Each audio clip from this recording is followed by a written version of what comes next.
Pan card আপনাদের অনেকের আছে, অনেকের আবার নেই। কেউ কেউ হয়তো বানানোর জন্য চেষ্টা করছেন, খোঁজ খবর করছেন। যারা এখনো প্যান কার্ড বানাননি, আপনাদের জন্য এই মুহূর্তের গুরুত্বপূর্ণ ব্রেকিং আপডেট আছে। ছোট্ট করে আপডেট দেবো, খুব ইনফরমেটিভ নতুন আপডেট। একেবারে পরিবর্তন হতে চলেছে প্যান কার্ডের একাধিক নিয়ম। হ্যাঁ, পয়লা এপ্রিল থেকে প্যান কার্ডের একাধিক নিয়ম পরিবর্তন হয়ে যাবে এবং প্যান কার্ডের যে পুরো নিয়ম, সেই নিয়মগুলো কিন্তু চেঞ্জ হয়ে যাবে। এবং প্যান কার্ডে কি কি চেঞ্জ হবে এবং কিভাবে আপনি কি করবেন পরবর্তী সময়, সেগুলো আলোচনা করবো এই ভিডিওতে। তো অবশ্যই ভিডিওর সঙ্গে থাকুন যারা প্যান কার্ড এখনো বানাননি। তবে বলে রাখি, এতদিন পর্যন্ত বর্তমানে আমরা প্যান কার্ড বানাতে হলে আমরা কিন্তু শুধুমাত্র আধার কার্ড নাম্বার দিয়ে প্যান কার্ডটা বানাতে পারতাম। হ্যাঁ, এখনো পারি খুব সহজে আধার কার্ড নাম্বার দিয়ে শুধুমাত্র। কিন্তু পয়লা এপ্রিল থেকে সেই নিয়ম কিন্তু একেবারে পরিবর্তন করে ফেলতে চলেছে income tax department of India. কি পরিবর্তন?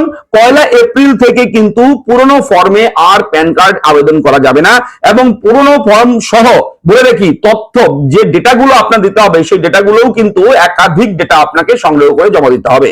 যেমন ধরুন, বয়সের প্রমাণ থেকে শুরু করে আপনার রেসিডেন্সিয়াল প্রুফ হিসাবে একটা সাপোর্টিং ডকুমেন্ট লাগবে, আপনার পরিচয় পত্র হিসাবে একটা সাপোর্টিং ডকুমেন্ট লাগবে। এরকম একাধিক ডকুমেন্ট কিন্তু এবার লাগবে। শুধুমাত্র আধারের উপর নির্ভর করে কিন্তু আগামী দিন থেকে আপনি আর আগামী পয়লা এপ্রিল থেকে আর প্যান কার্ড বানাতে পারবেন না, শুধুমাত্র আধার কার্ডের উপর নির্ভর করে। তো এই নিয়মটা পরিবর্তন হতে চলেছে এবং পয়লা এপ্রিল 2026 থেকেই প্যান কার্ডের নিয়মে বড় পরিবর্তন। সরকার ঘোষণা করেছে যে পার্মানেন্ট অ্যাকাউন্ট নাম্বার বা প্যান কার্ডের আবেদন প্রক্রিয়ায় পরিবর্তন আনা হচ্ছে। পয়লা এপ্রিল থেকেই এই নতুন নিয়মগুলো কার্যকর হবে। কি কি নতুন নিয়ম আসছে অবশ্যই বলে দিচ্ছি। এখনো পর্যন্ত শুধুমাত্র আধার ব্যবহার করে প্যান কার্ডের জন্য আবেদন করা যেত, কিন্তু পয়লা এপ্রিল 2026 থেকে আর শুধু আধার দিয়ে আবেদন গ্রহণ করা হবে না। নতুন নিয়ম অনুযায়ী আধারের সঙ্গে জন্ম তারিখের প্রমাণ হিসেবে অতিরিক্ত নথি জমা দিতে হবে। পয়লা এপ্রিল থেকে নতুন প্যান কার্ড আবেদন ফর্ম চালু হবে। হ্যাঁ, বলে রাখি, আগামী পয়লা এপ্রিল থেকে প্যান কার্ডের নতুন আবেদন করবার জন্য নতুন অ্যাপ্লিকেশন ফর্ম কিন্তু চালু করা হবে। নতুন ফরম্যাটে কিন্তু অ্যাপ্লিকেশন ফর্ম আসতে চলেছে পয়লা এপ্রিল। পুরনো যে ফর্মগুলো রয়েছে, বর্তমানে যে অ্যাপ্লিকেশন ফর্মগুলো রয়েছে, সেই ফর্মগুলো কিন্তু আর কাজে লাগবে না পয়লা এপ্রিল থেকে। এবং নতুন ফর্ম আপনারা কোথায় পাবেন? যে নতুন ফর্ম আপনারা পাবেন সিএসসির অফিসিয়াল ওয়েবসাইটে।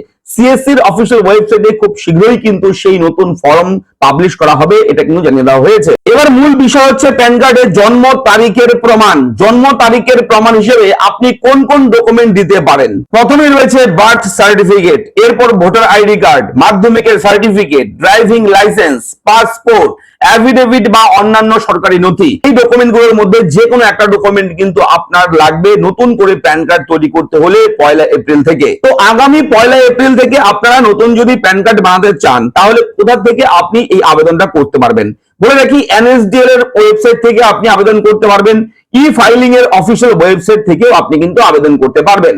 এবং একটা জরুরি বিষয়, একটা মোস্ট ইম্পর্টেন্ট বিষয় যেটা না বললেই নয়, সেটা হচ্ছে দেখুন, এখন যেহেতু একটা আবহ চলছে প্যান কার্ডের এই পরিবর্তন নিয়ে, এই সময়কে হাতিয়ার করতে পারে জালিয়াতির সঙ্গে যুক্ত যারা ফ্রড যারা, তারা অর্থাৎ যারা হ্যাকার, যারা আপনার সর্বস্ব লুট করার টার্গেটে রয়েছে, তারা কিন্তু আপনাদের বিভিন্ন ধরনের লিঙ্ক পাঠাতে পারে। এখন প্যান কার্ড ডাউনলোড করুন, আপনি এই লিঙ্কে ক্লিক করে প্যান কার্ড বানান, এরকম ধরনের আপনাকে লিঙ্ক পাঠাতে পারে। অবশ্যই বলে রাখি, আপনারা সতর্ক থাকবেন। এখন এই ধরনের কোন রকম অজানা লিঙ্কে কেউ ক্লিক করবেন না।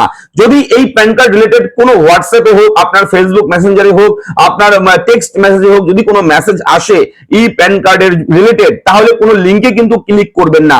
সরাসরি যদি ক্লিক করতেই হয়, আপনারা অবশ্যই ই ফাইলিং এর ওয়েবসাইটে যাবেন, এনএসডিএল এর ওয়েবসাইটে যাবেন, ইউটিআই এর ওয়েবসাইটে যাবেন, সেখান থেকে আপনারা জেনে নিতে পারবেন সবকিছু।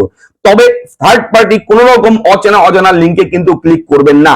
এটা কিন্তু একটা অ্যালার্ট দেওয়া হচ্ছে আপনাদেরকে, সতর্কতামূলক বিষয় আপনাদেরকে অ্যালার্ট করে দেওয়া হচ্ছে। এগুলো নিয়ে কিন্তু ফ্রড হতে পারে অনেক, এরকম মনে করা হচ্ছে। তো অবশ্যই সতর্ক থাকবেন এই বিষয়েও। বর্তমানে যদি আপনি প্যান কার্ড বানাতে চান, এখন যদি বানাতে চান, কিংবা 31 মার্চের মধ্যে যদি আপনি বানাতে চান, তাহলে আধার কার্ড দিয়ে আপনি বানাতে পারবেন। যাদের যাদের এখনো প্যান কার্ড হয়নি, আপনারা এই 31 তারিখের মধ্যে বানিয়ে ফেলতে পারবেন শুধুমাত্র আধার কার্ড নাম্বার দিয়ে। ঠিক আছে, এরপরে কিন্তু আধার কার্ড দিয়ে আপনি প্যান কার্ড বানাতে পারবেন না। শুধু আধার কার্ড দিলে হবে না, তারপর সাপোর্টিং অন্যান্য ডকুমেন্ট লাগবে, নতুন ফর্ম আসবে, সেই ফর্মগুলো ফিল আপ করে করতে হবে। তাই 31 মার্চের মধ্যে আপনারা চাইলে আবেদনটা করে নিতে পারেন। তো এই হচ্ছে ছোট্ট একটা আপডেট। কেমন লাগলো আপডেট লিখে জানাবেন, চ্যানেলটাকে সাবস্ক্রাইব করবেন। কোথাও কোনো রকম ডাউট থাকলে আপনারা কমেন্ট করে জানাবেন, আমরা চেষ্টা করবো আপনাদের সমস্যার সমাধান করবার। দেখা হচ্ছে নেক্সট ভিডিওতে। ভালো থাকবেন, ধন্যবাদ।